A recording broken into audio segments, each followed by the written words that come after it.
بسم اللہ الرحمن الرحیم صلی اللہ علی النبی الکریم۔ محترم معزز سامعین و سامعات، السلام علیکم ورحمۃ اللہ وبرکاتہ۔ آج کے ہمارے لیکچر کا عنوان ہے اصل مجرم کون؟ حضرت انس اور حضرت ابو ہریرہ رضی اللہ تعالی عنہما روایت فرماتے ہیں کہ نبی اکرم صلی اللہ علیہ وسلم نے ارشاد فرمایا، المستبانی ما قال فعل البادی ما لم یعتد المظلوم۔ نبی اکرم صلی اللہ علیہ وسلم نے ارشاد فرمایا، ایک دوسرے کو گالی دینے والوں میں سے اصل مجرم ابتدا کرنے والا ہے جب تک مظلوم حد سے تجاوز نہ کرے۔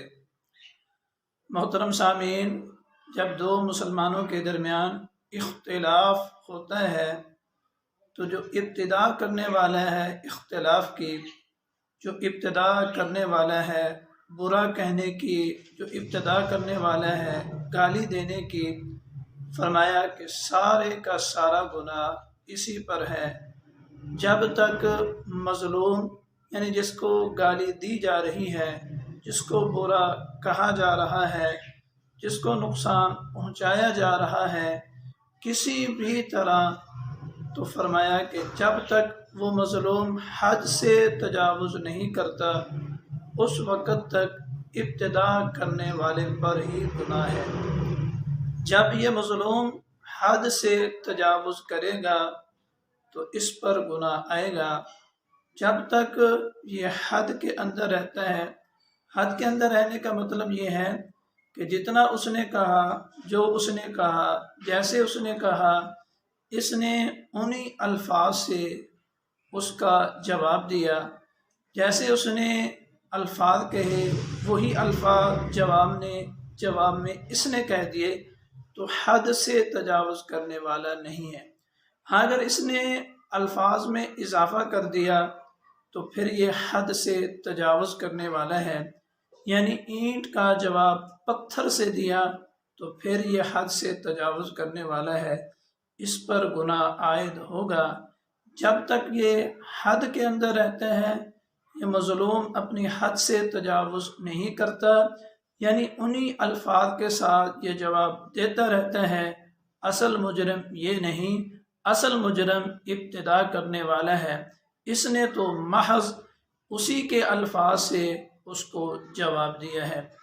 محدثین کرام ارشاد فرماتے ہیں، اس حدیث مبارکہ سے یہ مسئلہ اخذ ہوتا ہے کہ جتنا کہا گیا ہو، جتنا برا کہا گیا ہو، جتنے الفاظ آپ کے بارے میں کہے گئے ہوں، آپ انہی الفاظ کے ساتھ جواب دے سکتے ہیں، الفاظ میں اضافہ نہیں کر سکتے۔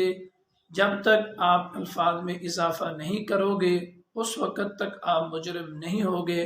جب آپ الفاظ میں اضافہ کرو گے تو آپ مجرم ٹھہرو گے۔ ہاں اگر آپ صبر کرتے ہو تو صبر کرنے کا بہت بڑا اجر ہے۔ اللہ تعالیٰ قرآن پاک میں ارشاد فرماتے ہیں، وَلَمَنْ صَبَرَ وَغَفَرَ إِنَّ ذَلِكَ مِنْ عَزْمِ الْأُمُورِ۔ ارشاد فرمایا کہ جس نے صبر کیا اور معاف کر دیا، یہ بڑے عظیمت والے کاموں میں سے ہے۔ تو بہتر تو یہی ہے کہ معاف کر دیا جائے، وہ الفاظ بھی نہ کہے جائیں جو آپ کو کہے گے۔ ہاں اگر جذبات کنٹرول میں نہیں ہیں تو آپ کو اجازت ہے کہ انہی الفاظ کے ساتھ آپ ان الفاظ کے کہنے والے کو جواب دے سکتے ہیں۔ اصل مجرم ابتدا کرنے والا ہے، جو مظلوم ہے جب تک وہ حد سے تجاوز نہیں کرے گا یہ مجرم نہیں ٹھہرے گا۔ امید کرتا ہوں کہ آپ اس نصیحت پر عمل کریں گے۔ جب بھی کوئی پریشان کرے، برا کہے، گالی دے تو حد سے تجاوز نہیں کریں گے۔ السلام علیکم ورحمۃ اللہ۔